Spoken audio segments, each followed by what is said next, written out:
지금껏 내가 한 일이 주를 위한 일이었는지, 지나간 세월 돌이켜 주님 앞에 아렵니다.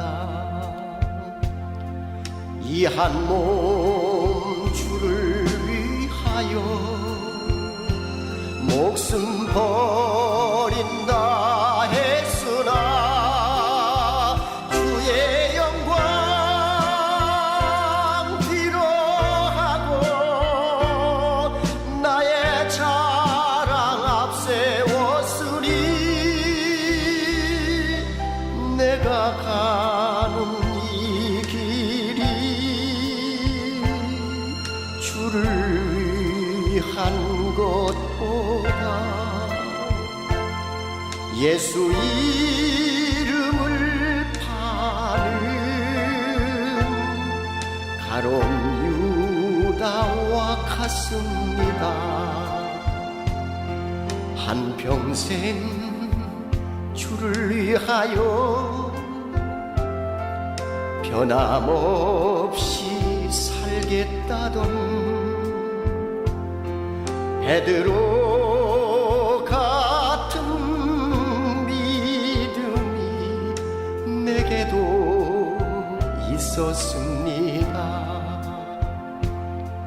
그러나 지금 내 마음속엔 허영과 교만만 있고 주님 지신 십자가는 짐이 된다 벗었습니다. 내가 가는 이 길이 주를 위한 것보다 율법을 앞세우는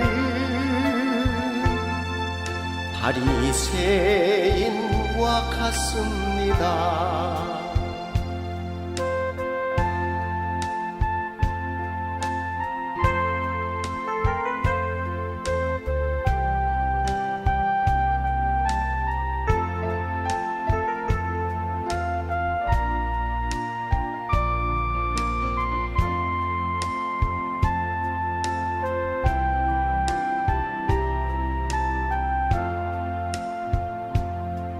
오늘도 복음을 들고 쉼없이 다녔지만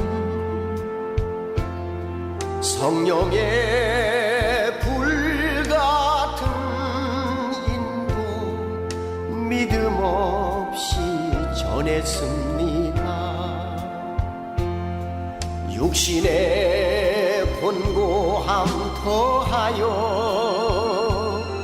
복음의 사명 약해지니 아버지여 연약한 종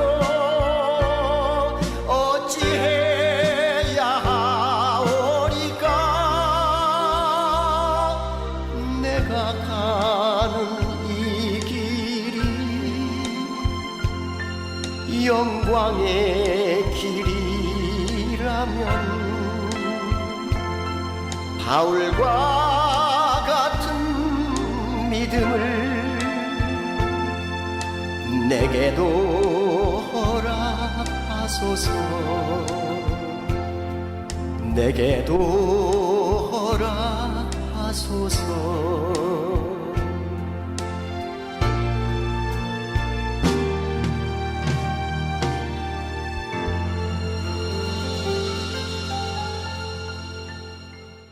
마태복음 19장 23절에서 26절까지의 말씀입니다.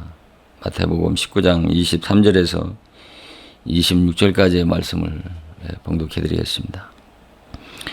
예수께서 제자들에게 이르시되 내가 진실로 너희에게 이르노니 부자는 천국에 들어가기가 어려우니라.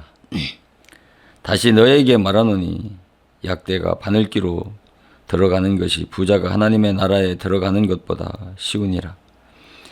제자들이 듣고 심히 놀라 가로되 그런즉 누가 구원을 얻을 수 있으리까? 예수께서 저희를 보시며 가라사대 사람으로 할 수는 없으되 하나님으로서는 다 할 수 있느니라. 아멘.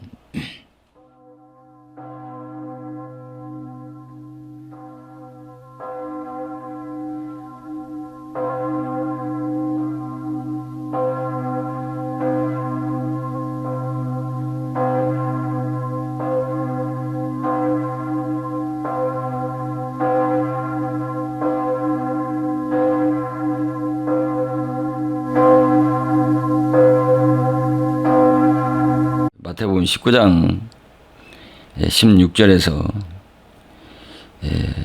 26절까지의 말씀을 통해서 부자 청년에 대한 비유의 말씀을 통해서 영적인 가난이 무엇인가에 대한 주제의 말씀을 가지고 계속 이어서 말씀을 상고해 보는 시간을 갖도록 하겠습니다.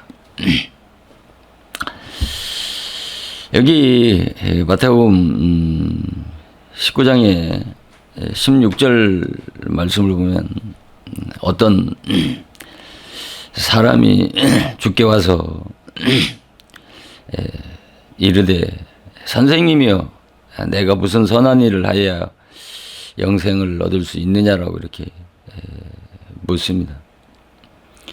그런데 이 마가 복음에서는 이 마가는 조금 다르게 이 16절 말씀을 말씀하고 있는데 이 부자 청년이 예수님에게 와서 무릎을 꿇고 선생님이여 내가 무슨 선한 일을 해야 영생을 얻을 수 있느냐라고 이렇게 물었다고 마가는 이렇게 이 본문 말씀을 표현하고 있습니다. 그러니까 예수님께서 어찌해서 내게 선한 일을 묻느냐라고 말씀하시면서 선한 이는 오직 한 분뿐이라고 이렇게 말씀하시지 않습니까? 그러니까 예수님께서 그 부자 청년에게 내가 생명에 들어가려면 계명들을 지키라고 이렇게 말씀을 하고 있는 말씀이 이 마태복음 19장 17절 말씀입니다. 그러니까 이 부자 청년이 예수님에게 그러면 어느 계명을 지키라는 말입니까? 라고 이렇게 반문하니까 예수님께서 살인하지 말라, 뭐 간음하지 말라, 뭐 도둑질하지 말라, 뭐 거짓 증거하지 말라, 내 부모를 공경하라고 하시면서 내 이웃을 내 몸과 같이 사랑하라고 하는 십계명의 사람에 대한 계명을 말씀을 하셨습니다. 그러니까 청년이 20절에 예수님에게 내가 이 모든 뭐 계명을 다 지켰다고 이렇게 예수님에게 말하면서 내가 아직도 무엇이 부족한 것이 있느냐라고 이렇게 예수님에게 말하지 않습니까? 여기에서도 20절의 말씀에서도 이 마가는 이 말씀을 예수님에게 나는 이런 계명들을 아주 어렸을 때부터 다 지켰다고 이렇게 말씀을 하고 있는 것이 이 마태와 마가의 조금 다른 동일한 사건인데도 불구하고 조금 다르게 말씀하고 있는 것을 볼 수가 있습니다. 그러니까 예수님께서 21절에 그렇게 말씀하시지 않습니까? 내가 온전 하려고 한다고 하면은 내가 한 가지 부족한 것이 있는데 바로 내 가진 소유를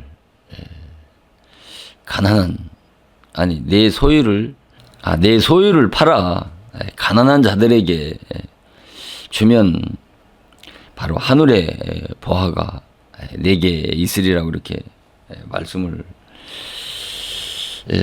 하십니다. 이렇게 그러시면서 예수님께서 그리 하고서 그러니까 가난한 자에게 내 소유를 팔아서 나눠주고 난 다음에 나를 따르라고 이렇게 말씀을 하고 있습니다.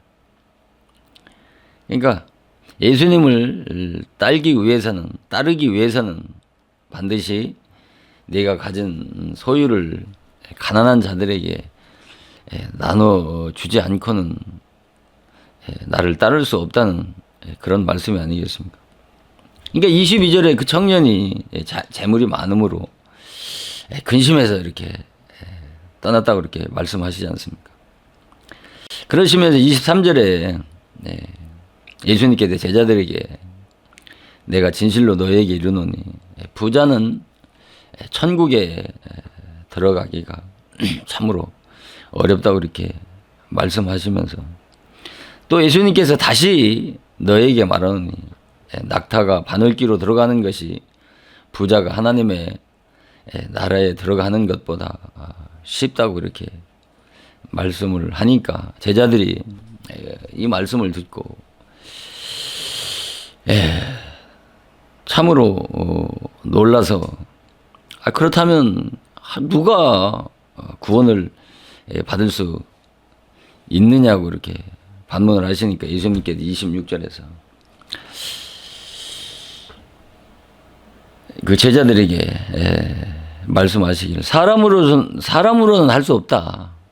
그러나 하나님으로서는 하실 수 있다라고 이렇게 말씀하신 이 본문 내용이 바로 마태복음 19장 16절에서 26절까지의 말씀입니다. 자, 여러분 분명히 부자는 뭐 천국에 들어가기가 그러니까 부자는 천국에 들어가기가 여기 본문의 24절에는 쉽다라고 이렇게 쉬운 것이 아니라고 이렇게 말씀을 하셨지만 부자는 천국에 절대 들어갈 수 없다고 단언해서 말씀하고 계시지 않습니까? 그렇다면 여기서 말하는 도대체 부자는 물질적인 부자를 말씀하시는 것인지 아니면 영적인 부자를 말씀하시는 것인지에 대해서 우리가 좀 진지하게 심도 있게 상고해 봐야 되는 그런 말씀이 아니겠습니까? 자, 그러면 부자는 천국에 들어갈 수 없다라고 한다라면 그러면 가난한 자는 그 반대로 가난한 자는 천국에 들어갈 수 있다라고 하는 말씀이 아니겠습니까? 분명히 부자 청년에게 가진 소유를 다 팔아서 가난한 자에게 나눠주고 가난하게 돼야 결국은 천국에 들어갈 수 있다라고 하는 말씀을 하고 있는 말씀과 같이 우리가 누가복음 16장에도 분명히 부자는 지옥에 떨어졌고 가난한 자는 가난한 나사로는 천국에 들어가지 않았습니까? 그러면 과연 여기서 말하는 도대체 가난한 자나 부자는 무엇을 의미하는지를 우리가 성경에서 말씀하시고자 하는 주님의 그런 말씀의 뜻이 무엇인지를 알아야 되지 않겠습니까? 부자는 천국에 못 갔으니까 내가 부자인지 아니면 가난한 자인지 물질적인 가난을 말씀하는 것인지 아니면 영적인 가난을 말씀하시는 것인지에 대해서 명확히 이 본문에 말씀하시는 것을 통해서 깨닫고 알아야 우리가 소망하는 바로 영생의 나라인 하나님의 나라에 들어갈 수가 있는 것 아니겠습니까? 분명히 우리가 성경이라고 하는 것은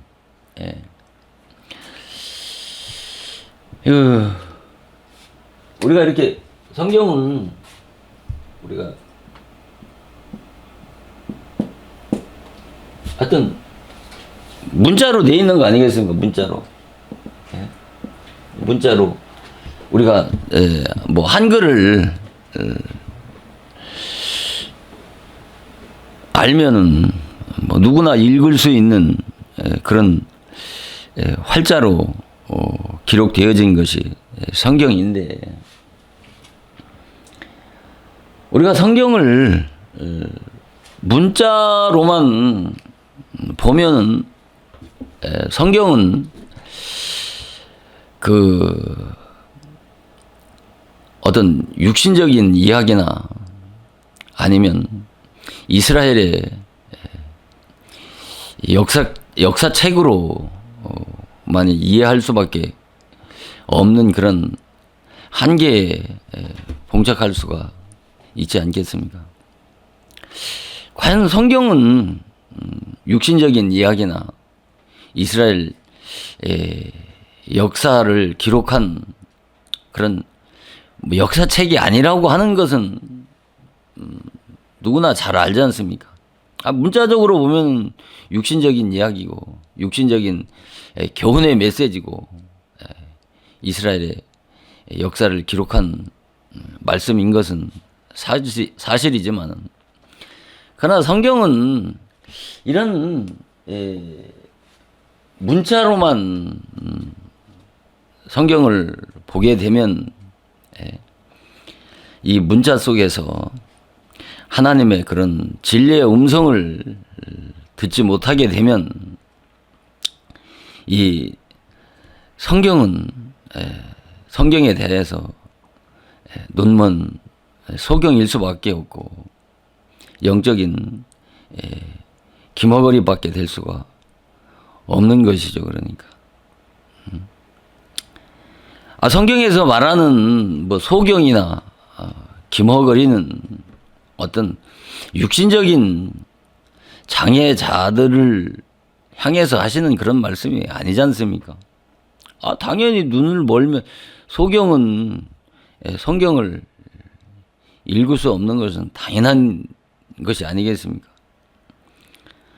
그러니까 성경에서 말하는 소경이나 기머거리는 이런 성경을 어떤 문자로만 보고 그 이상의 내적이고 영적인 진리를 깨닫지 못하면 영적으로 그런 자를 소경이라고 하는 것이죠. 그리고 기머거리는 이런 문자에 매여서 그 문자를 통해서 사람이나 교훈하는 그런 윤리적이고 도덕적인 메시지나 들을 수밖에 없는 영적인 진리의 음성을 듣지 못하는 자들을 영적으로 성경은 기머거리라고 하는 것이죠. 그래서 이 거듭나지 못한 그런 육신에 속한 자들은 이 성경이라고 하는 것은 열린 책이 아니라 갇힌 책이라고 하는 이유가 바로 그 때문인 것이죠. 그래서 성경은 자연계의 사물을 들어서 이 비유와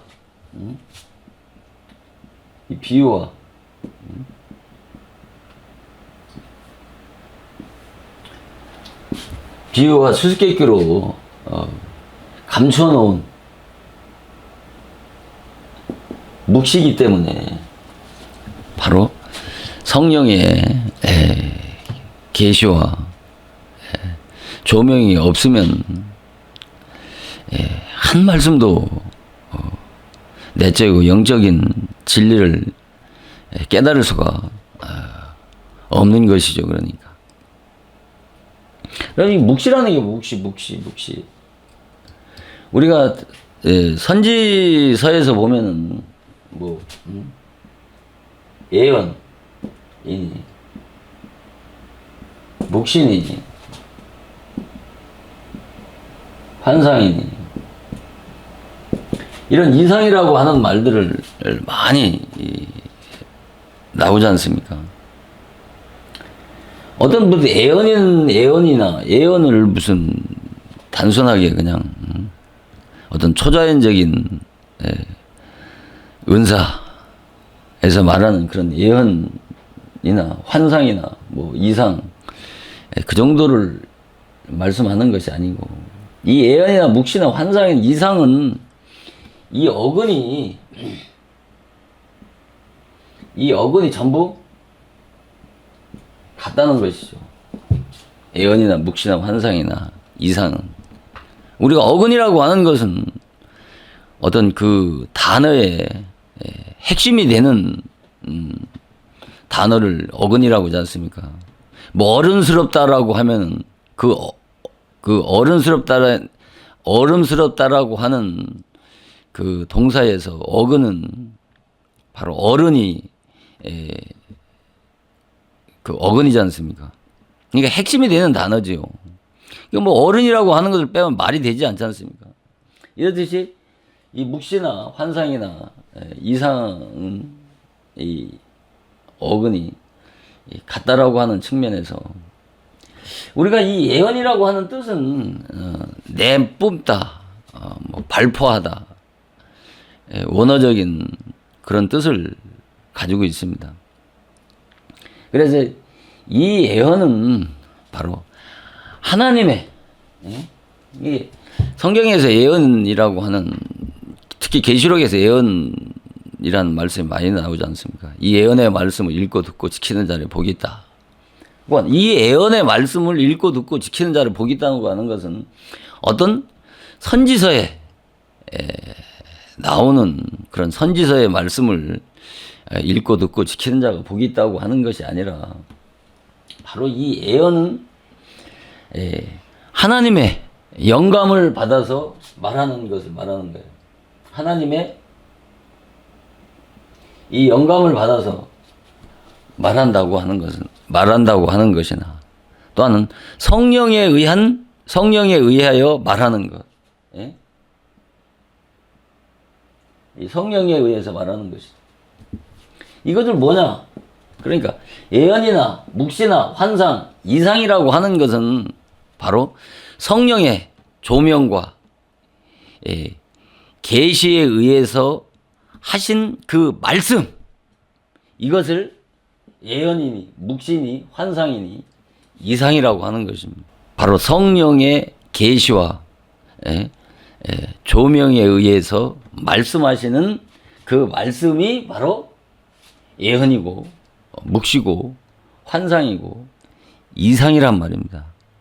그러니까 성경이라고 하는 것을 이 표면적으로 보느냐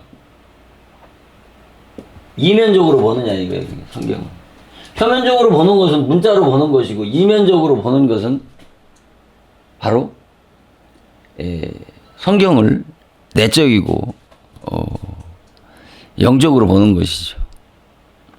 그러니까 루터가 말한 것처럼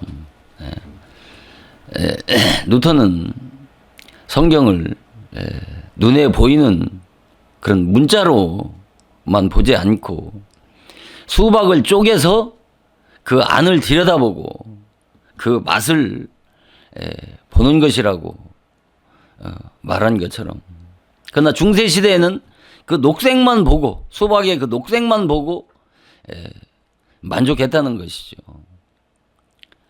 중세 시대만 그런 것이 아니고 오늘날 우리 시대도 마찬가지란 말입니다. 성경을 이 표면적으로 문자와 계명으로만 보면 그것이 하나님의 진리가 아니라 그것은 율법의 말씀이 되고 마는 것입니다. 그걸 보고 율법의 말씀이라고 하는 것이에요. 진리의 말씀이 아니라, 생명의 말씀이 아니라, 죽이는 사망의 말씀이 바로 율법의 말씀이고, 그 율법의 말씀은 성경을 문자와 어떤 그 표면적으로 보고 끝나는 것이죠. 지금 봉독해드린 본문의 가장 핵심이 되어지는 두 단어가 바로 이 부자와 가난이란 말입니다. 부자와 가난인데, 여기서 말하는 가난이라고 하는 것은 어떤 자유주의자들이 이야기하는 것처럼 어떤 사회적으로 소외된 자나 아니면 경제적으로 착취당하는 그런 약자들이라고 해석하는 그 자유주의자들의 그런 해석과 같이 이 가난을 어떤 물질적인 가난을 말씀하는 게 아니라는 것이죠. 우리가 성경에서 이 가난을 어떤 물질적인 그런 가난한 자들을 지적하고 또 어떤 그런 물질적인 어떤 그런 가난의 문제를 해결하는 그런 방법을 제시하는 것이 성경이 아니라 바로 그 문자 속에서, 가난이라고 하는 그 문자라고 하는 단어 속에서 그 살아계신 하나님의 진리를 발견하고 깨달아야 된다는 것이죠. 그걸 깨닫지 못하면 아무런 의미가 없다는 것이. 왜 그러냐면 성경은 우리 인간의 영혼의 생명, 바로 이 영생의 문제를 말씀하고 있는, 인간 영혼의 구원 문제를 말씀하고 있기 때문에 그런 어떤 물질적인 가난이라고 하는 것은, 가난의 문제는 어떤 정치인들이나 경제학자들이 해결해야 할 문제지, 교회나 또 교회에 속한 또 그런 지도자들에 의해서 그런 어떤 물질적인 가난한 자들의 문제를 해결하라고 하는 메시지를 말씀하는 것은 아니라고 하는 것은 뭐 삼척동자도 다 아는 것 아니겠습니까? 그러면 이 도대체 가난이라고 하는 이 말씀을 뭐 알아도 되고 몰라도 되는 것이 아니라 반드시 깨닫고 알아야 하는 어떤 성경에 정말 난제가 되는 난제의 말씀이 이 가난이라고 하는 단어인 것입니다. 성경에서. 이 가난이라고 하는 것을 모르게 되면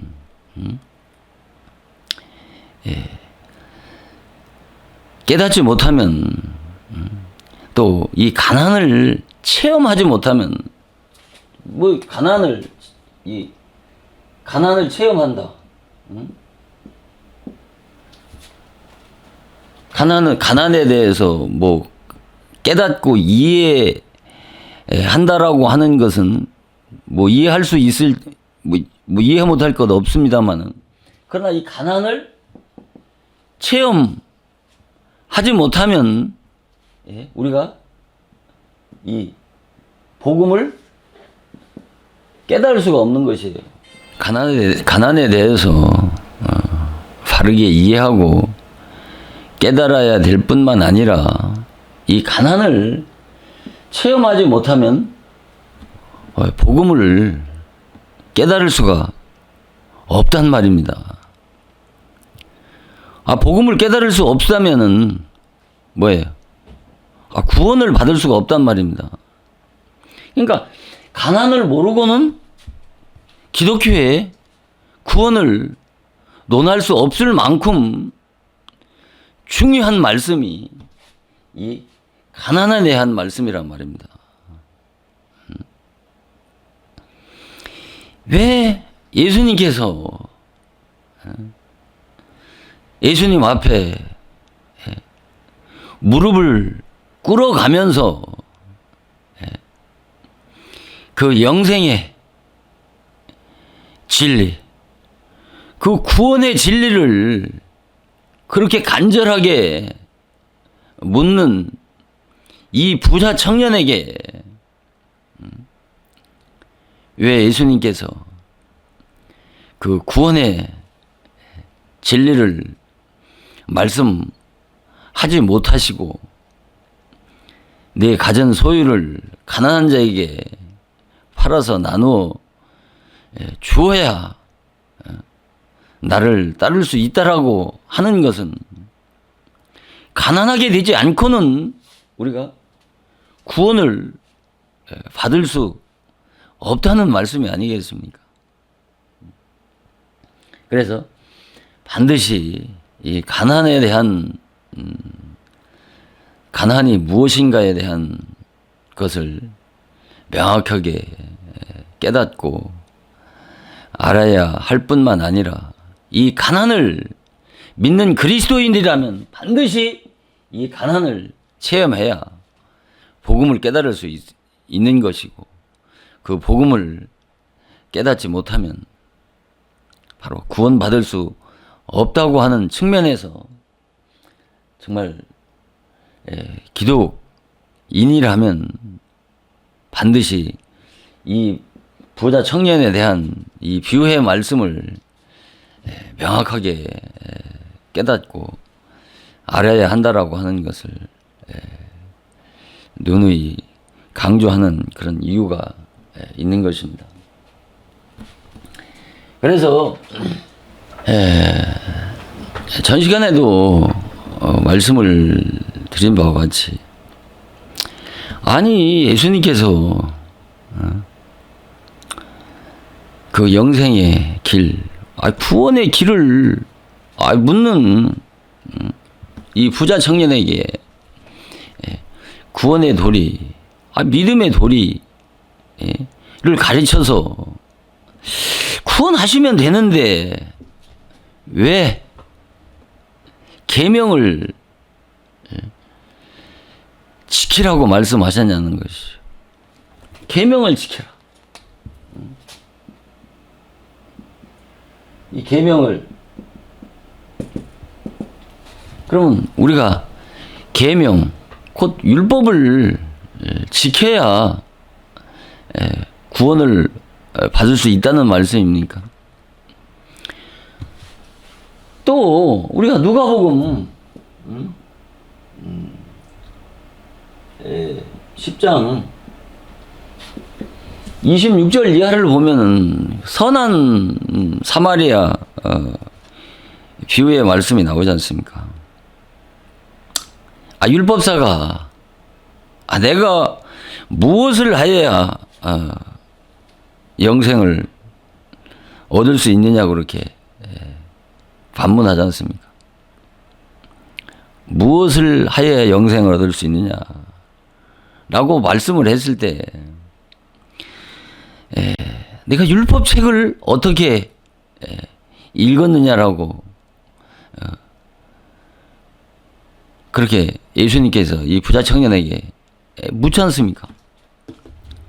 이때 해도 이 부자 청년이 마음을 다하고 힘을 다해서 또 목숨을 다해서 하나님을 사랑하라고 말씀하시지 않습니까? 또 내 이웃을 내 몸과 같이 그렇게 사랑하라고 했다고 이렇게 예수님에게 말씀하니까 예수님께서 부자 청년에게 그러면 그렇게 행하라고 그러잖아요. 그러면 계명을 십계명을 지키라는 것 아니겠습니까? 그러시면서 그렇게 하면 내가 살리라고 하시는 말씀은 그렇게 해야 영생을 얻을 수 있다는 말씀 아니에요. 그러면 율법을 지켜서 계명을 지켜서 구원을 받을 수 있다는 말씀과 이 빌립보 간수가 바울과 실라에게 바로 구원을 얻으려면 어떻게 하면 구원을 얻을 수 있느냐라고 물었을 때에 사도 바울은 그 빌립보 간수에게 그 옥사장에게 주 예수를 믿어라. 그래야 하면 내 집에 구원을 얻으리라고 이렇게 말씀하시잖아요. 주 예수를 믿으면 너와 내 집에 구원을 얻으리라고 이렇게 말씀하지 않습니까? 이처럼 예수님도 사도 바울이 그 빌립보 옥사장에게 말씀하신 것처럼 기독교의 신약의 그런 사상을 말씀하시면 되는데 왜 계명을 지켜야 구원을 얻는다고 그렇게 말씀을 하셨냐는 것이죠.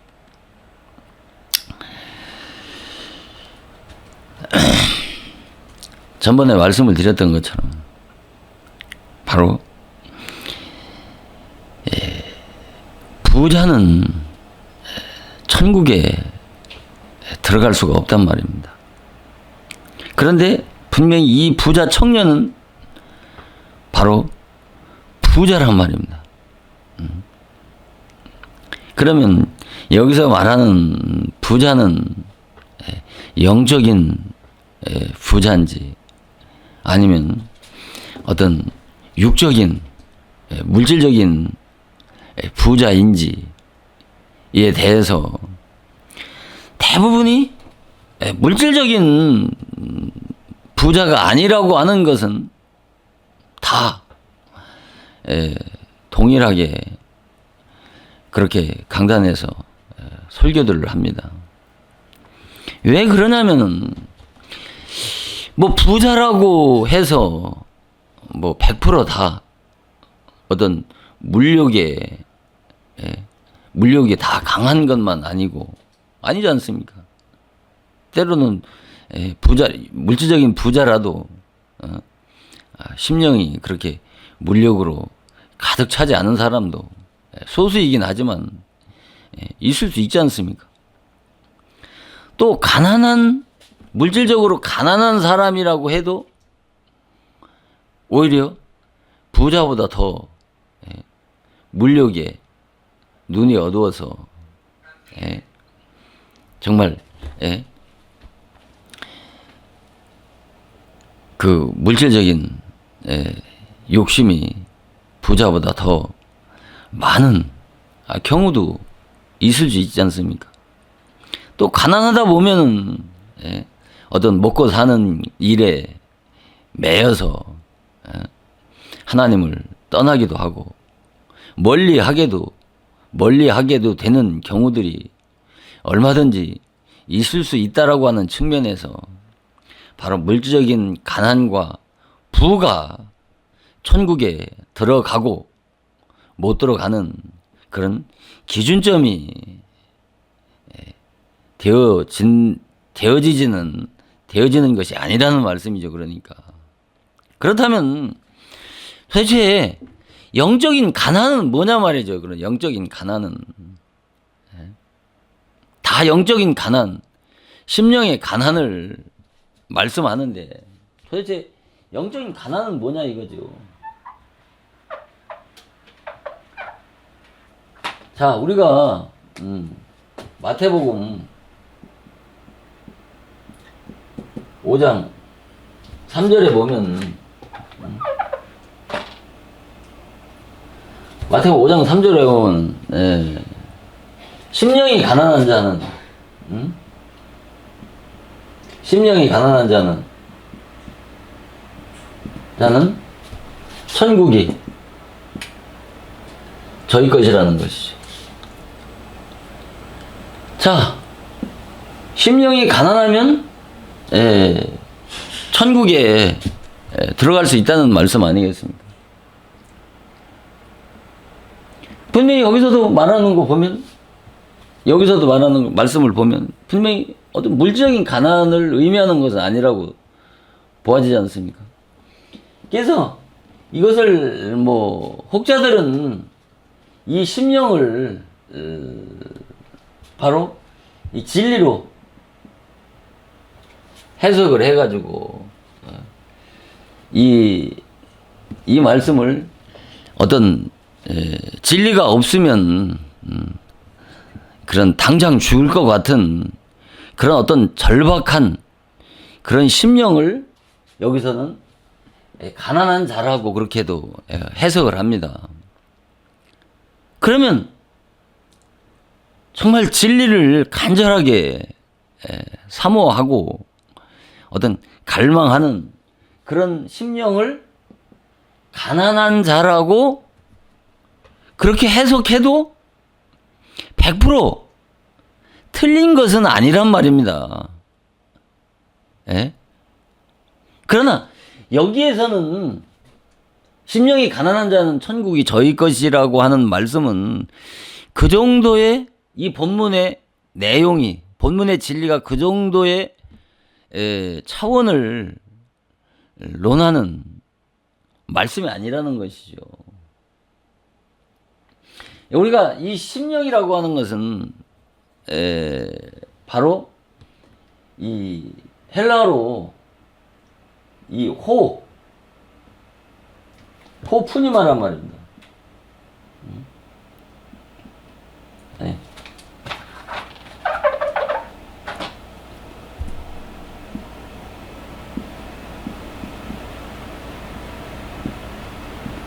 호푸니마란 말이에요. 우리가 잘 알죠. 푸니마라고 하는 것은 우리가 뭐예요? 영을 푸니마라고 그러지 않았습니까? 영을. 이 호라고 하는 것은 뭐예요?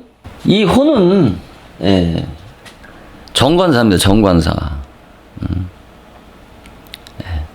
왜 이 푸니마 앞에 정관사가 관사가 붙었냐는 것이죠. 우리가 잘 알고 있듯이 특별한 그 의미를 지니고 있는 지명이나 그 어떤 장소 이런 것에 우리가 관사가 붙지 않습니까?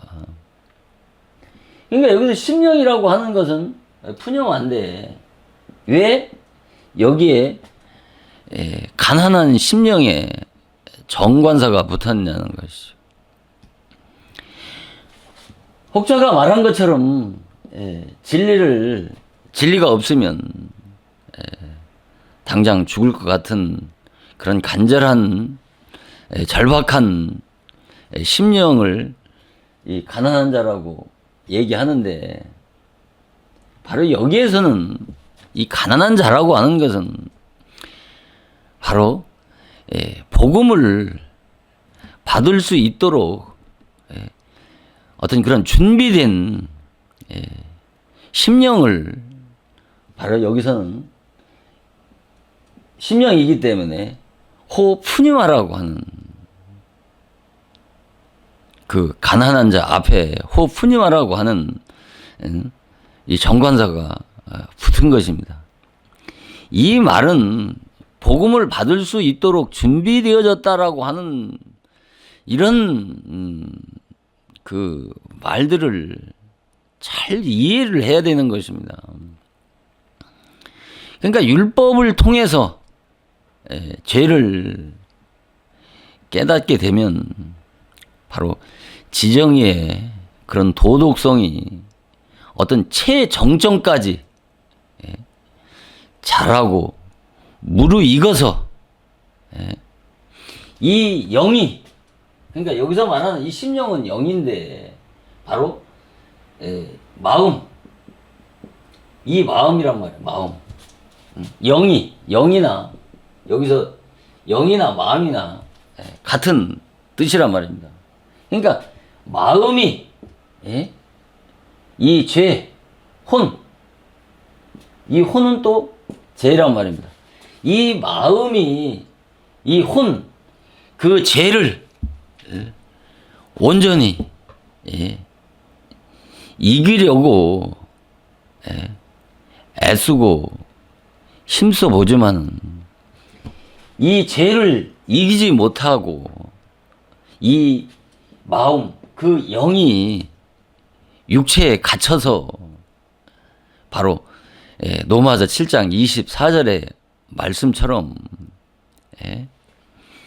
고라 곤고한 사람이로다. 이 사망의 몸에서 누가 나를 건져 주겠느냐라고 하는, 그렇게 탄식하고 울부짖는 그런 영적 상태 아래 있는 자를 여기서는 가난한 자라고 말하는 것입니다. 이것을 영적으로 가난하다라고 하는데, 아까 제가 말씀을 드렸잖아요. 분명히 이 가난을 체험해야 된다라고 그랬잖아요.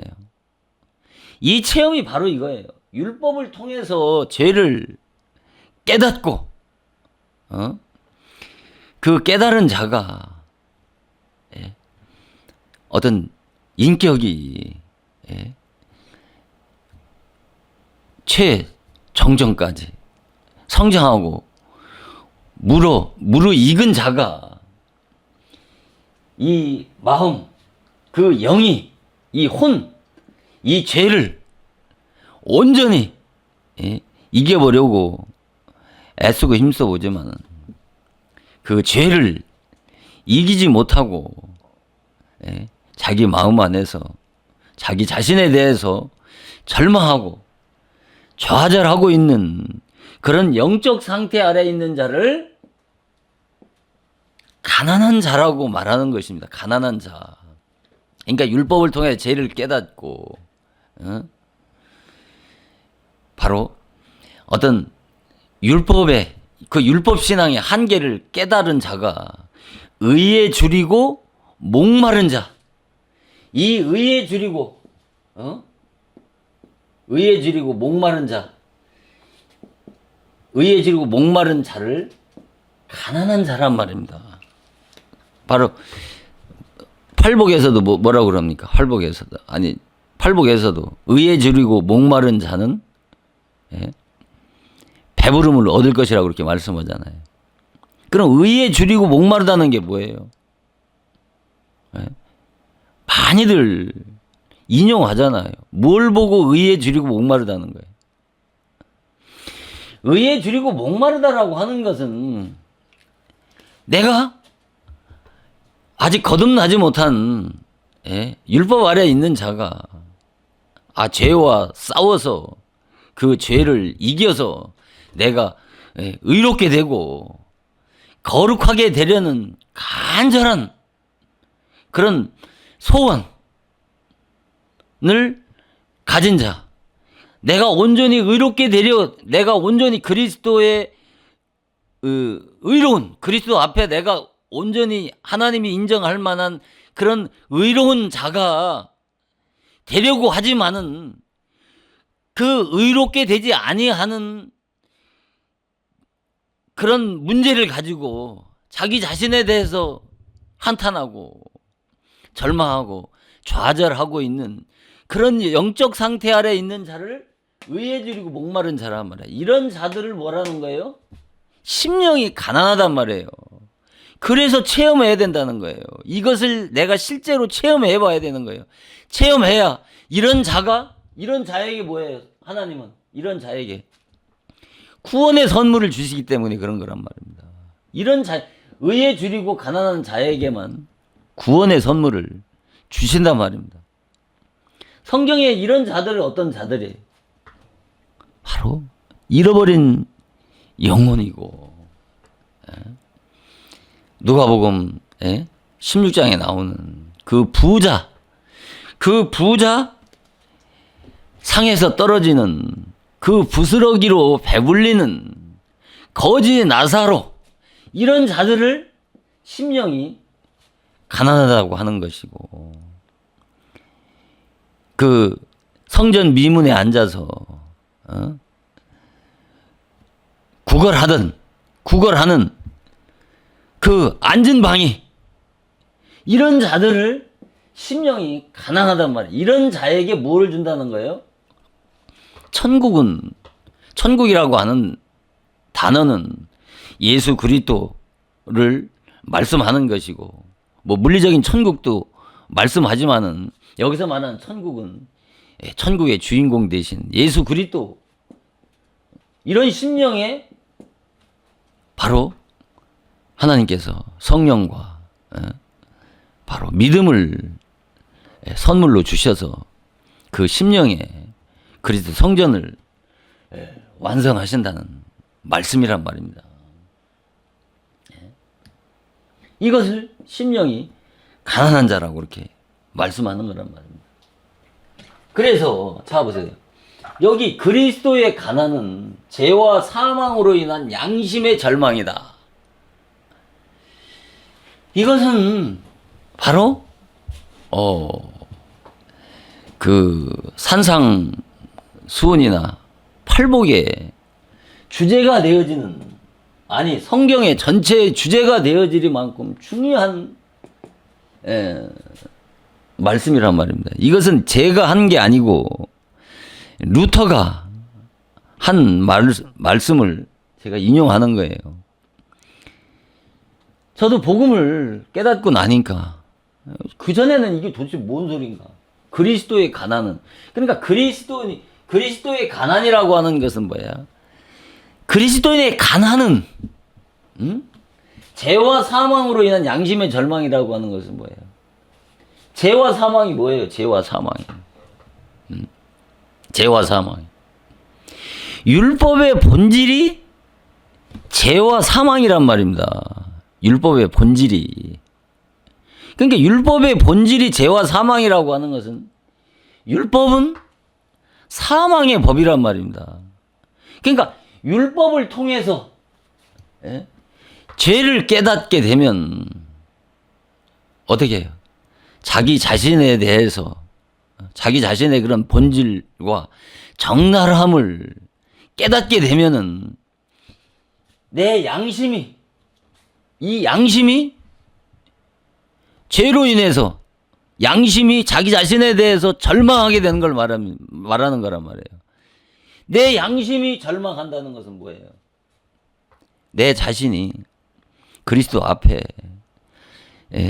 율법으로 말미암아서, 그 율법을 통해서 죄와 사망으로 인해서 내 자신이 절망과 좌절의 그런 영적 상태에 있는 자, 곧 심령이 가난한 자란 말이에요. 이 심령이 가난한 자가 어떤 자예요? 자기 양심에 대해서 절망한단 말이에요. 양심이 절망한다는 것은 뭐예요?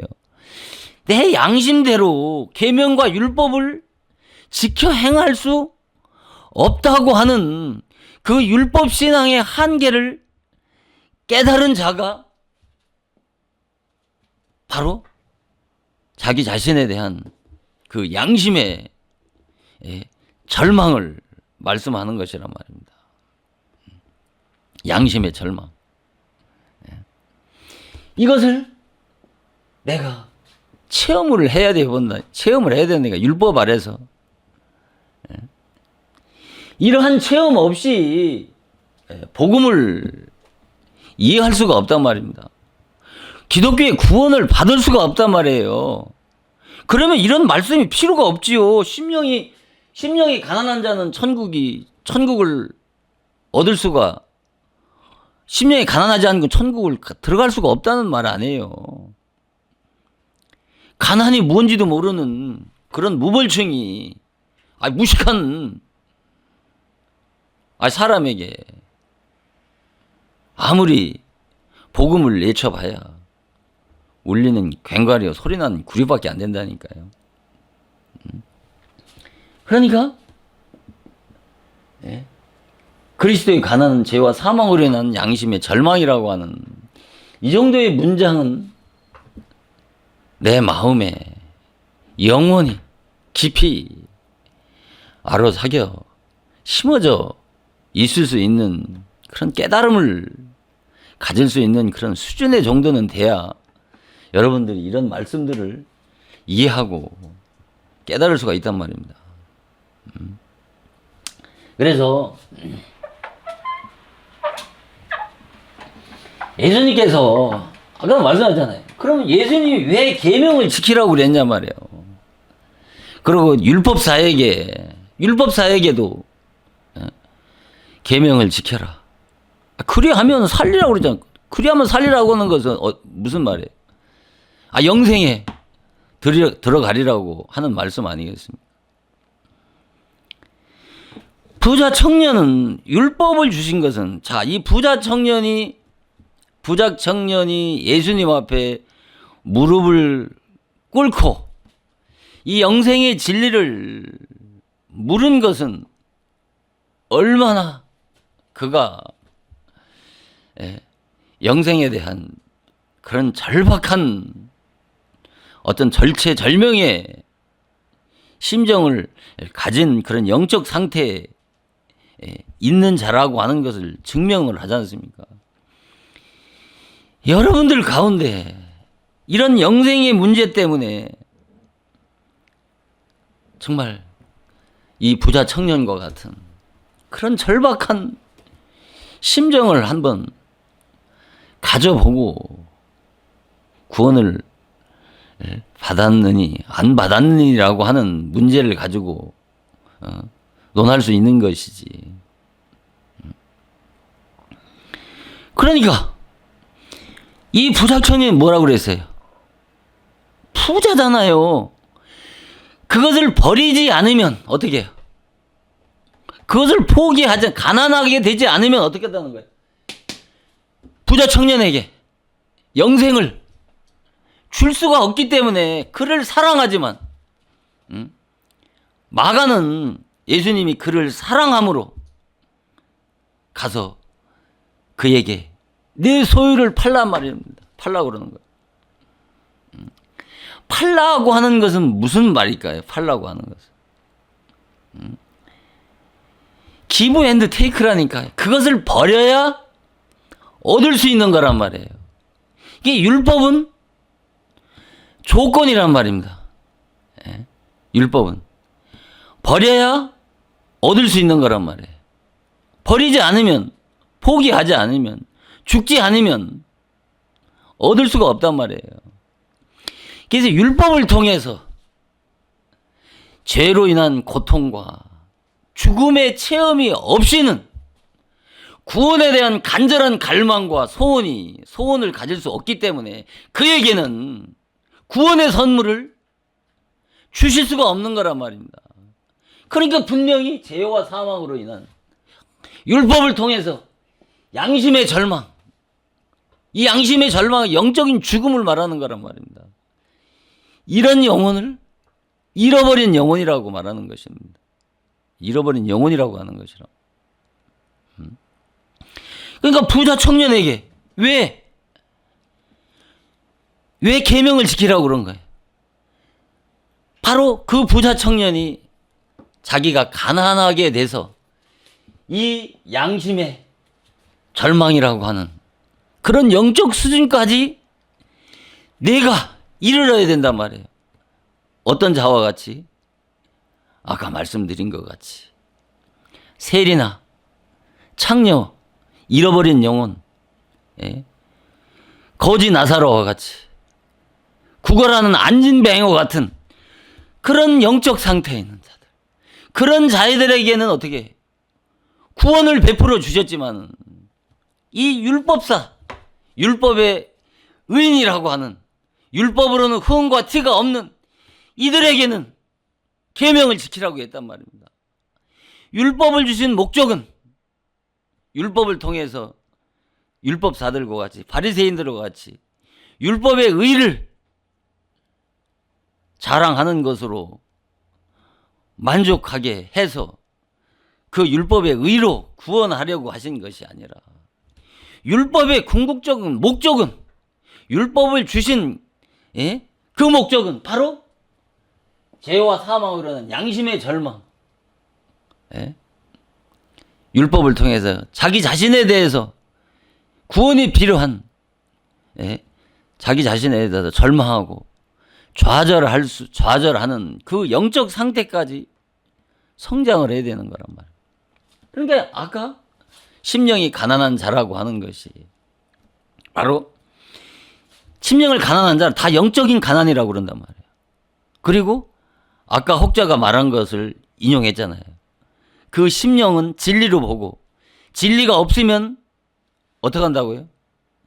죽을 것 같은 그런 절박한 상태에 있는 자를 심령이 가난한 자라고 했다고 하는 것은 그것은 70%는 맞아요.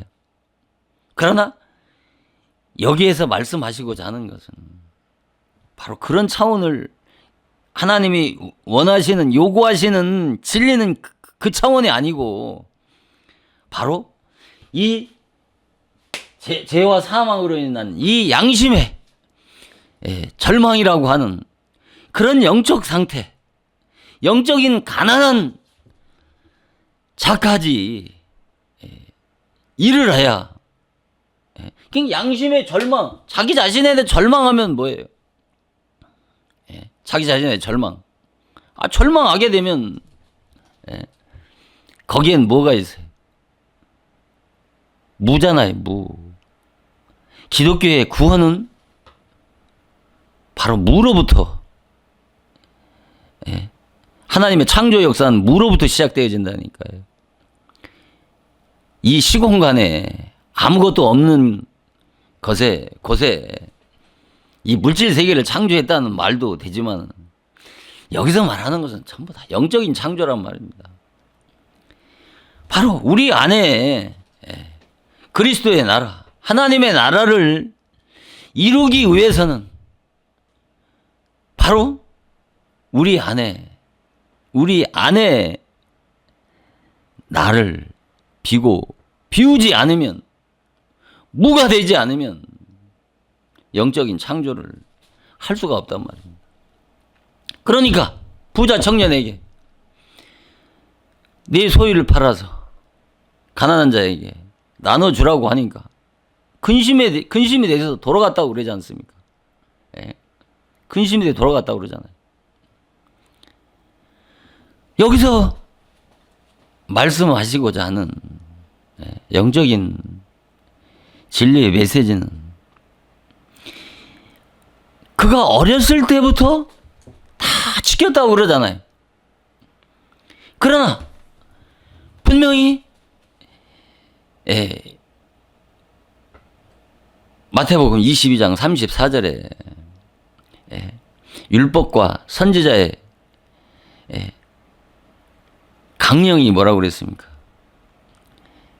위로는 하나님의 사랑, 아래로는 이웃 사랑이 율법과 선지자의 온 율법과 선지자의 강령이란 말입니다. 그러니까 모든 율법의 큰 타이틀, 큰 주제가 되어진단 말입니다. 두 계명이. 그러니까 하나님을 물질을 더 사랑하고 하나님을 사랑하지 못한 것에 대해서 하나님에 대한 계명을 다 5계명을 다 어긴 것이 되잖아요. 그리고 또 뭐예요? 이웃 사랑을 하지 못함으로 인해서 물질보다 이웃 사랑을 이웃 사랑보다 물질을 더 사랑함으로 인해서 뭐예요? 이웃 사랑을 실천하지 못했으니까 율법 전체를 다 어긴 거잖아요.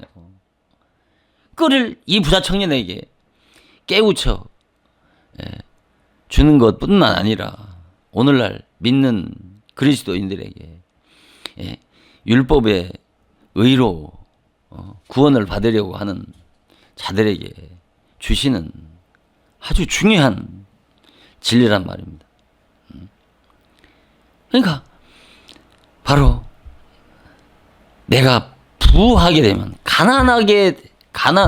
가난하지 못하면 그 반대는 부한 자잖아요. 부한 자는 결국은 뭐예요?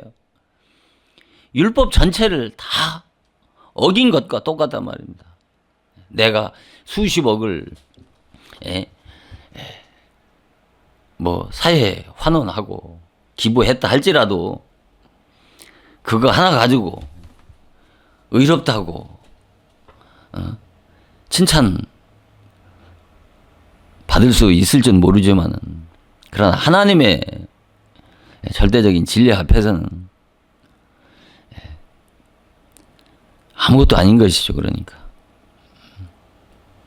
그래서 우리가 여기 한번 보시자는 거죠. 자, 여기 보면 자기를 청한 자에게 이르시되 점심이나 저녁이나 벗이나 형제나 친척이나 부한 이웃을 청하지 말라. 그 사람들이 너를 청하여 내게 가품이 될까라고 말씀하시잖아요. 자, 우리가 가난이라고 하는 것은 우리가 이 가난은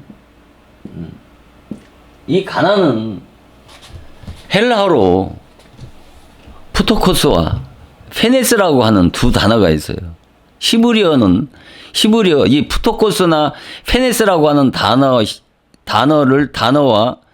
이 헬라어의 비슷한 단어는 에비뇽이라고 하는 단어와 이 아나라고 하는 이 두 단어가 또한 헬라어의 푸토코스와 페네스라고 하는 단어와 비슷한 뜻을 가지고 있단 말입니다. 이 가난은 이 푸토코스는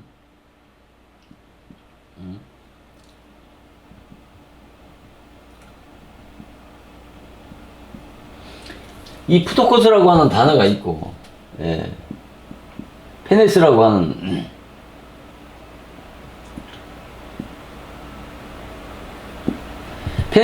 이 두 단어가 있는데 자, 이 푸토코스라고 하는 단어는 자 무슨 뜻이냐면은 바로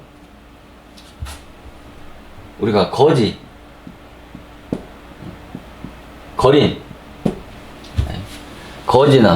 거린이나 뭐 거렁뱅이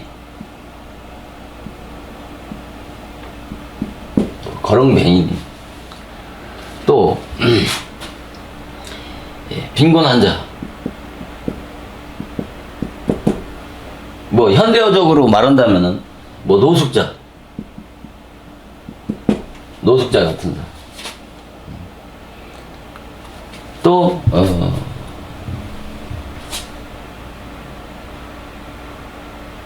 채권자가 아니고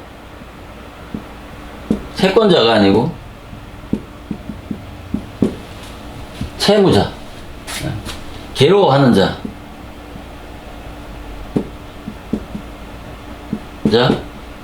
불쌍한 자,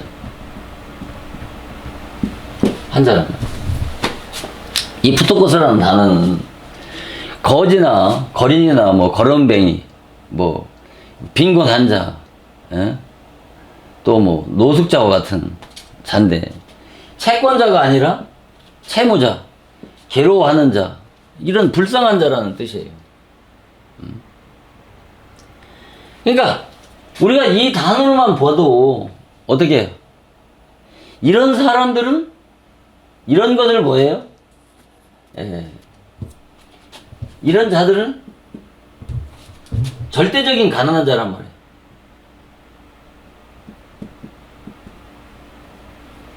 절대적 가난을 말하는 거예요. 이런 자들은 이 페네스라고 하는 단어는 상대적 가난을 말한단 말입니다.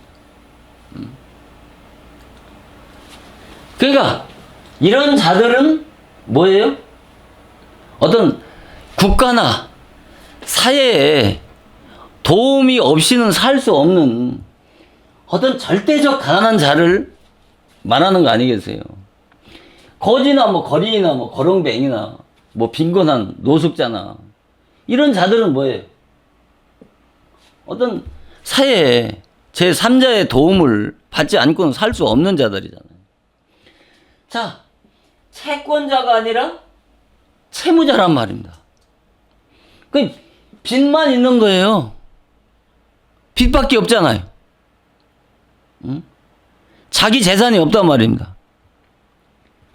그러니까 빚밖에 없다는 것은 무엇밖에 없다는 거겠어요? 빚밖에 없다는 것. 성경에서 누가는 죄를 빚이라고 그런단 말이에요. 죄. 누가는 이 죄를 빚. 이 빚이라고 그런단 말이에요. 죄를. 그러니까 이 자는 자기라고 한 내 소유가 전무한 자들. 이건 자기라고 하는 것이 아무것도 없잖아요. 괴로워하는 자. 물질적으로 가난하니까 괴로워할 수밖에 없잖아요. 이런 자들을 뭐라고 그래요? 불쌍한 자라고 그러잖아요. 그러니까 이런 자들은 뭐예요? 다 이런 자를 절대적 가난이라는 거예요. 절대적 가난. 뭐가 없어요? 내가 없는 것이죠. 아무것도 없단 말입니다.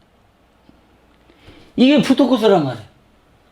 이 심령이 가난한 자라고 하는 것은 바로 푸토코스를 말하는 거예요. 푸토코스. 이 페네스는 뭐예요? 상대적 가난이란 말이에요. 그러니까 제3자의 도움 없이도 근근히 그 나름대로 먹고 살 수 있는 형편에 있는 자들이란 말이에요. 이런 자들을 페네스라고 하는 거예요. 헬라어로. 이것을 영적으로 이해해야 되는 것이죠. 그러면 이런 자들은 신학적으로 어떻게 표현하면 될까요? 자, 이런 자는 페네스라고 하는 이 상대적 가난한 자들은 바로 자랑할 만한 그런 공로나 공적이 있는 자를 말하는 것이죠. 이런 자들은 어떤 자랑할 만한 공로나 공적이 있는 자들을 말하는 것이죠. 그러나 이런 자들은 어떻게 해요? 자랑할 만한 공적이나 공로가 전무한 자들이란 말이에요. 예? 이런 자들은 이 페네스, 공로를 가지고 있는 자들은 뭐예요? 이런 자들 보고 신학적으로 이런 것 자들을 율법의 의인이라고 하는 거예요. 이런 자들은 아까 죄를 빚이라고 그랬잖아요. 이런 자들은 죄인을 말한단 말이에요. 죄인. 그러니까 자랑할 만한 공로나 공적이 있는 의인과 자랑할 만한 것이 전무한 이 내놓을 것이라고 하는 것은 뭐예요? 자랑할 것이라고 하는 건 아무것도 없는 빚밖에 없는 거예요. 빚. 뭐 죄밖에 없는 거예요. 하나님 앞에 내놓을 것은 뭐예요? 죄. 하나님이 원하시는 것은 의를 원하는 건가요? 하나님은 죄를 원하시는 거예요. 죄를 원하시는 거지. 의로 자기의 자랑할 만한 그 의이나 공로나 공적이나 어떤 행위를 원하는 게 아니란 말이에요. 그러니까 이 페네스는 정말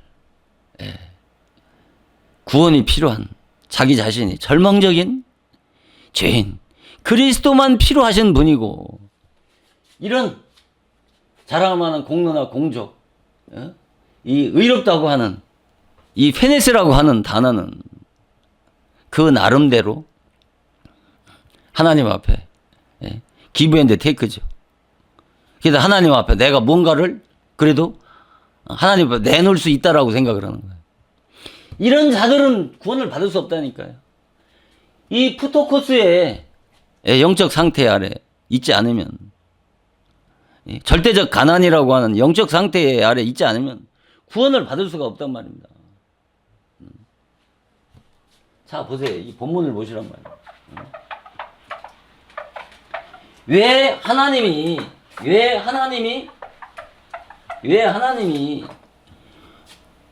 제자들에게 부자는 천국에 들어가기가 어렵다고 말했느냐 말이에요. 그러시면 진실로 내게 너희에게 말하네. 다시 반복해서 말씀하시잖아요.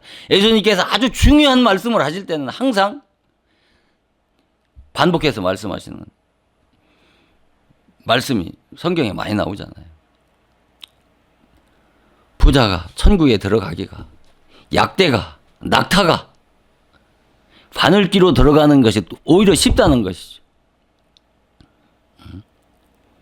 그 말씀은 뭐예요? 바늘기에 들어갈 만큼 정말 작아지지 않으면 낮아지지 않으면 이 높아진 마음 낮아지지 않으면 죽지 않으면 들어갈 수 없단 말입니다. 이처럼 천국에 들어가기가 얼마나 어렵냐 말입니다. 그런데 예수를 지적으로 인정하고 믿으면 누구든지 다 천국에 간다고 가르치는 이 지도자들이 받아야 될 그 화와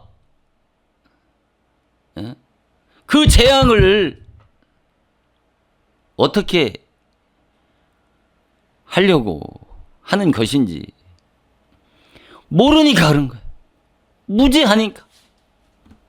세상에서 무지한 것만큼 무식한 것만큼 무서운 게 없더라니까요. 그 자체가 무지와 무식이 그 자체가 죄라니까요. 그러니까 보세요. 자기를 청한 자들에게 이르시되 보세요. 점심이나 저녁이나 벗이나 형제나 친척이나 부한 이웃을 어떻게 하라고요? 청하라고 했어요? 청하지 말라고 그랬어요? 청하지 말라는 거예요. 예? 왜? 그 사람들이 너를 도로 청하여 내게 갚는다는 거지요. 왜 점심이나 저녁을 세상은 반대잖아요. 자, 점심이나 저녁을 초대함에 있어서 뭔가 나에게 유익이 되고 도움이 되어질 수 있는 사람을 점심이나 저녁을 대접을 하지. 아무런 상관없는 길 가는 거렁뱅이를 불러다가 점심과 저녁을 초대해서 먹입니까? 이처럼 천국은 정반대라니까요. 구원의 원리는.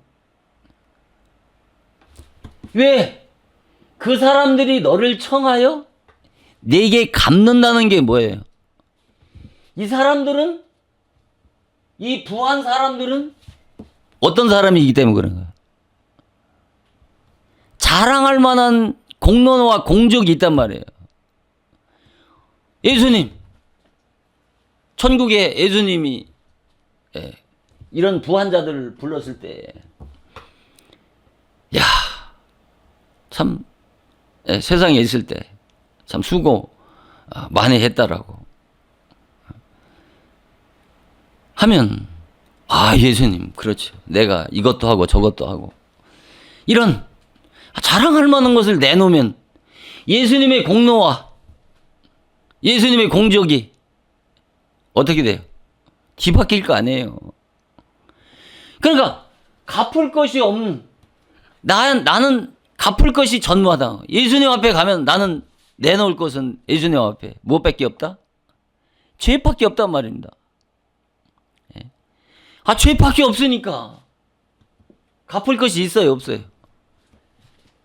갚을 것이 있다라고 하는 것은 자랑할 만한 그 나름대로 하나님 앞에 뭔가 자랑할 만한 사람 앞에 자랑할 만한 인정받을 만한 것이 있는 가난하지 않은 부자에게는 뭐를 줄 수 없다는 거예요. 하나님의 나라를 하나님의 구원의 선물을 줄 수 없다는 말씀 아니겠어요? 이것을 주석에서는 율법이 그 명하는 바가 바로 가난한 자를 청해서 대접하라고 했는데 당시 사두개인 바리새인들이 사회에 명성 있는 그런 자들을 불러서 대접하는 것에 대한 어떤 질책이라고 하는 그런 수준의 말씀을 진리라고 배우고 가르치기 때문에 내 영혼에 생명이 되질 않는 거예요. 그냥 잔치를 배설하거든. 잔치는 뭐예요? 영적인 잔치가. 복음의 잔치 아니에요. 그 복음의 잔치.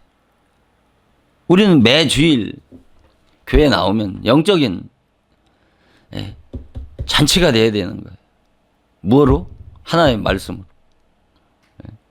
잔치날이 돼야 되는데 곡하는 날이 되게 하는 것이 오늘날 교회에서 행해지고 있는 형태들이란 말입니다. 그 잔치를 배설하게 되면 어떤 자를 부르라고 그랬어요? 가난한 자, 병신, 저는 자, 소경 이런 자들은 뭐예요? 자랑할 게 있어요, 없어요? 이런 자들을 심령이 가난한 자란 말입니다.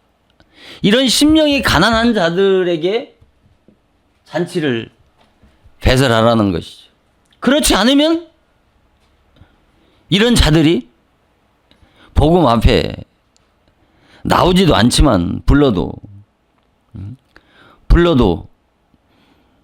그들이 예수님 앞에 나와도 복음을 자랑할 것이 내가 어떤 죄인인지를 모르는 자에게 복음은 아무런 의미가 없단 말입니다. 그래서 영적인 부자는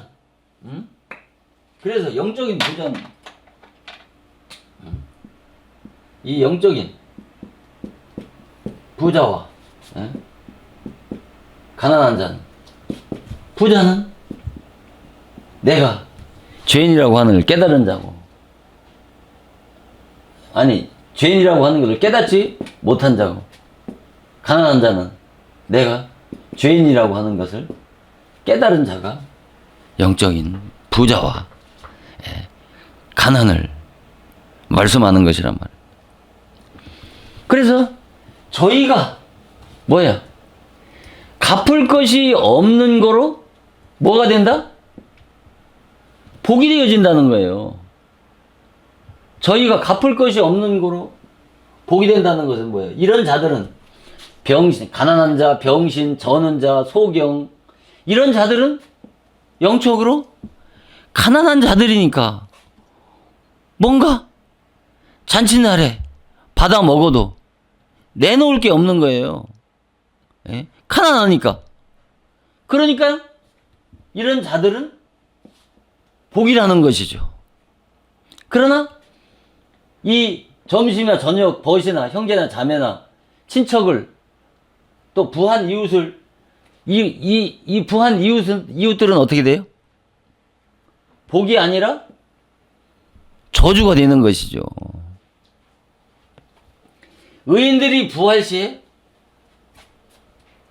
가품이 된다는 것은 바로 부활의 때에 그들이 영적인 부유함으로 하나님의 그 크나큰 축복을 받아 누린다는 말 아니에요. 무엇으로? 영생으로 갚아주신다는 거예요. 부활의 때 영적인 부활에 참여한다는 것이죠. 영생을 받아 누린다는 것이죠. 그래서 잠언서 27장 7절에 배부른 자는 꿀이라도 싫어하고 줄인 자는 쓴 것이라도 달다고 그렇게 얘기하잖아요. 당연하잖아요. 배부른 자는 꿀이라도 싫어하고, 배부른 자가 뭐예요 여기서? 부자를 말하는 거란 말입니다. 그러나 줄인 자는 가난한 자란 말입니다. 이 가난한 자에게는 쓴 것도 달게 받아 먹을 수 있다는 것이. 그러니까 줄인 자, 가난한 자가 돼야 바로 달콤한 복음의 맛과 향기를 누릴 수 있다는 것이죠. 그래서 누가복음 1장 53절에는 줄이는 자를 좋은 곳으로 배불리시며 부자를 어떻게? 공수로 보내셨다고 그렇게 말씀하시잖아요.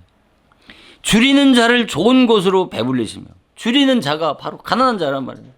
이 가난한 자에게 뭐로? 배불리신다고 하는 것은 뭐예요? 바로 믿음과 성령으로 축복해 주신다고 하는 말씀이 아니겠습니까? 부자는 공수로 보낸다. 이 부자에게는 왜 공수로 보내? 이런 자에게는 그 복음의 영광을 받아들일 수가 없기 때문에 이런 자들은, 이런 부자들은 공수로 돌려보낸다는 것이에요. 예수님 앞에 나왔어도 그들은 예수님을 떠날 수밖에 없다는 것이죠. 내가 과부를, 욥기서 22장 9절에 보면 내가 과부를 공수로 돌아가게 하며 고아의 팔을 꺾는구나. 내가 과부를 공수로 돌아가게 하며 고아의 팔을 꺾는구나. 자, 보세요. 자, 부자의 대표, 성경에서 부자의 대표 격으로 지명한다면은 뭐예요? 욥이에요. 욥이 영적으로 욥처럼 큰 부자가 없는 거예요. 그래서 욥은 율법의 종이고 율법의 사명자의 모형이란 말이에요. 이 복음하고는 상반되게 배치가 되어진단 말입니다. 욥을 영적인 부자라고 부자 청년과 같은 자라고 얘기하면 아마 난리가 날 겁니다. 이 욥은 율법의 의인이란 말입니다. 복음의 의인이 아니고. 그래서 과부를 공수로 돌아가게 하며 고아의 팔을 꺾는단 말입니다. 이 과부나 고아는 영적으로 심령이 가난한 자들이란 말이에요.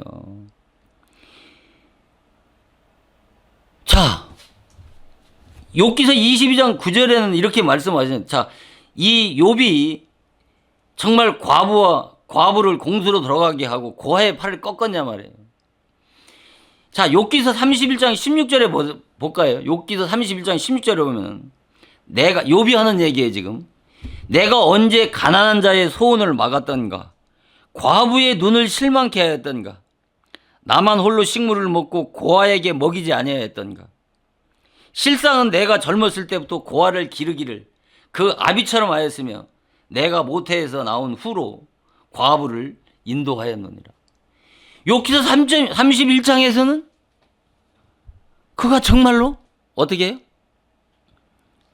고아와 과부를 내 자식처럼 섬기고 돌봤다고 하는데 왜 욥기서 29장 9절에서는 이 과부를 공수로 돌아가게 하면 욥이 과부를 공수로 돌아가게 하는 자, 율법으로는 뭐예요? 율법의 의로는 생명을 줄 수가 없는 거란 말이에요. 그에게 영생을 줄 수 없기 때문에 과부를 공수로 돌아가게 한단 말이에요. 이 과부와 고아를 구원하실 이는 뭐예요? 그리스도의 복음밖에 없는 거란 말이에요. 율법의 의인은 욥은 이를 고아와 과부를 구원할 수가 없기 때문에 이 고아와 과부를 공수로 돌아가게 하고 고아의 팔을 꺾는다라고 말씀하는 거란 말입니다. 이것을 이해를 해야 돼요. 이것을 욥기서 22장에 있는 말씀과 욥기서 31장에 있는 말씀을 이 율법과 복음을 분별하지 못하면 혼돈하게 그냥 혼돈해서 인용하잖아요. 그러니까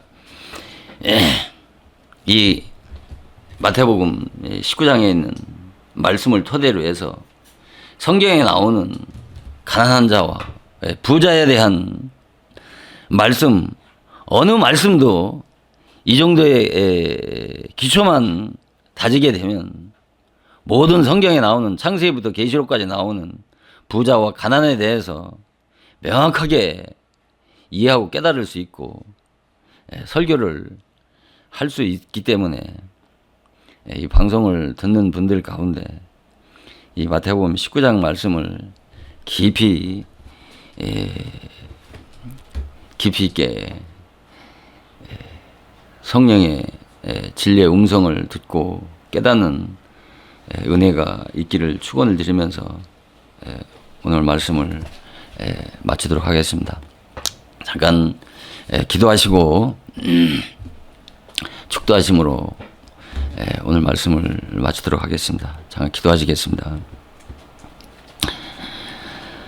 하나님의 말씀은 산반 위에 있는 것이 아니고 산반 아래에 있다는 말씀과 같이 우리 자신을 내려놓지 않고는 진리를 붙을 수 없다는 것을 알게 하시고 우리가 가난함을 나의 부로 삼고 살게 하시고 낮아짐이 우리의 가장 중요한 명예와 삶의 덕목으로 삼고 섬김 받는 자가 아니고 이웃을 섬기는 것이 최고의 기쁨이 되고 자신의 유익을 위해서 살지 아니하고 다른 사람이 유익을 위해서 사는 것이 인생의 행복이요 최고의 보람이라고 고백하면서 사는 사랑하는 자녀들이